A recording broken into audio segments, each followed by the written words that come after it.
Periyar Maniamai Institute of Science and Technology, Tanjavur. ECE with specialization in AI and ML, IoT, robotics and industrial automation.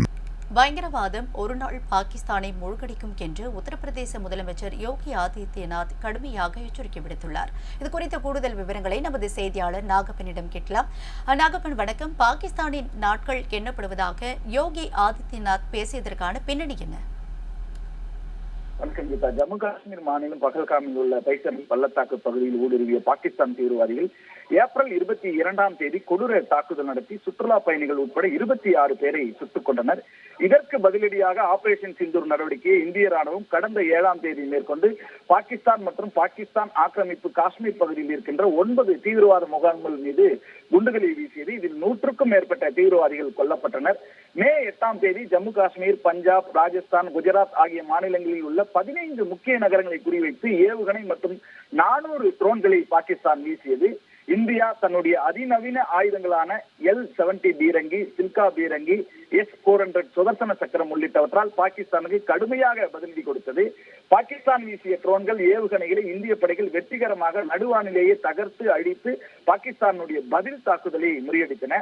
பாகிஸ்தானுடைய 3 முக்கிய விமான தளங்கள் உட்பட 8 ராணுவ மையங்களை குறிவைத்து இந்திய போர் விமானங்கள் கடந்த 10 காலை தாக்குதல் நடத்தின. பாகிஸ்தானுக்கு இதில் பலத்த சேதம் ஏற்பட்டது. இந்தியா பாகிஸ்தான் இடையே போர் தீவிரம் அடைந்ததால் அமெரிக்க அதிகாரிகள் கேட்டு உடனடியாக போர் நிறுத்தம் செய்வது குறித்து பேச்சுவார்த்தை நடத்தினர். போர் நிறுத்தத்திற்கு பாகிஸ்தான் சம்மதம் தெரிவித்ததை அடுத்து இந்தியாவும் சம்மதம் தெரிவித்தது.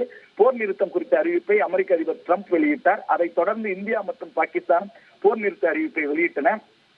ஆனால் போர் நிறுத்த ஒப்பந்தம் அமலுக்கு வந்த சில மணி நேரங்களில் எல்லையில் பாகிஸ்தான் மீண்டும் அத்துமீறியது. ஜம்மு காஷ்மீர், குஜராத், ராஜஸ்தான் மாநில எல்லையில் ட்ரோன்கள் மூலம் பாகிஸ்தான் தாக்குதல் நடத்தியது. அவற்றை இந்திய படைகள் இடைமறித்து அழித்தன. இந்திய தரப்பும் சளைக்காமல் பதிலளித்து கொடுத்த நிலையில் எல்லையில் குண்டு சத்தம் மே 10 ஓய்ந்தது. இப்படிப்பட்ட ஒரு சூழ்நிலையில் இன்றைக்கு அயோத்தியில் இருக்கின்ற ராமஜென்மி கோயிலில் பிரார்த்தனை செய்துவிட்டு ஹனுமன் கர்ஜி மந்திரில் ஹனுமத் கலா மண்டபம் திறப்பு விழா நடத்திய UP முதலமைச்சர் யோகி ஆதித்யநாத் மிகப்பெரிய ஒரு பேச்சை அங்கே நடத்தினார். அதிலே பயங்கரவாதம் ஒரு நாள் பாகிஸ்தானை மூழ்கடிக்கும் என்று எச்சரிக்கை விடுத்தார். இது புதிய இந்தியா யாரையும் தீண்டுவதில்லை, ஆனால் யாராவது அதை தீண்டிவிட்டு சென்றால் அவரை விட்டு வைப்பதில்லை என்று தெரிவித்தார். ஹனுமானும் அதையேதான் சொன்னார் என்றும், ராவணன் அவர் முன் தோன்றிய போது ராவணன் அனுமனிடம் நீ ஏன் என் மகனை கொன்றாய் என்று கேட்டதாகவும், அதற்கு நான் அக்ஷய குமாரனை கொல்லவில்லை, அவனை பழிவாங்கினேன், அவனுக்கு எந்த பலமும் இல்லாததால் அவன் இறந்தான் என்று கூறினார் என்று அந்த கதையை தற்போதைய சூழ்நிலையுடன் ஒப்பிட்டு யோகி ஆதித்யநாத் பேசினார். தொடர்ந்து பேசிய யோகி ஆதித்யநாத் இந்திய ஆயுதப்படைகள் பாகிஸ்தானை தாக்கவில்லை என்றும், அப்பாவி இந்திய குடிமக்களை அவர்களுடைய மதத்தின் அடிப்படையில் குறிவைத்து தாக்குதல் நடத்திய பின்னர் பதிலடி கொடுத்தது என்றும், பதிலடி கொடுக்கும் விதமாக நடந்த இந்திய ராணுவ நடவடிக்கையில் 124 பயங்கரவாதிகள் கொல்லப்பட்டனர் என்றும் யோகி ஆதித்யநாத் தெரிவித்தார். இது இந்தியாவினுடைய தவறு அல்ல, பாகிஸ்தானில் அமர்ந்து பயங்கரவாதிகளுக்கு அடைக்கலம் கொடுத்து பயங்கரவாதத்தை வளர்ப்பவர்களுடைய தவறு என்று யோகி ஆதித்யநாத் தெரிவித்திருக்கிறார்.